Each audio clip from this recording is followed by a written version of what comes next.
Hello everyone and welcome to my YouTube channel. Today we are going to discuss about how to fix FaceTime unavailable, turn on mobile data or use Wi-Fi to set up FaceTime on your iPhone iOS 26. For example, if you want to set up FaceTime and you see this kind of error on your iPhone, so how you can fix that?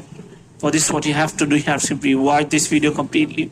So without wasting any time, let's start the video. So first of all, what you have to do, you have to simply make sure that you are connected to a proper Wi-Fi and internet connection.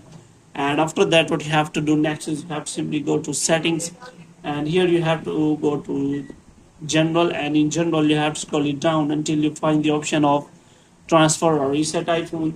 And here you have to click on reset, and you have to reset all of your network settings. And after that, what you have to do next is you have to simply go for your Face ID, and you have to check whether your Face ID is working properly or not. And if your Face ID is not working, which means then you have to wait for some time so that a new kind of interface is available, and you can simply turn on all the option for Face ID and passcode. But if you want to check for FaceTime and you see this kind of error occurs while you do these settings, and you want to turn on the FaceTime and it doesn't turn on again, then after that you have to simply take the screenshot of the problem, and after that you have to send it to the Apple support and ask for the solution.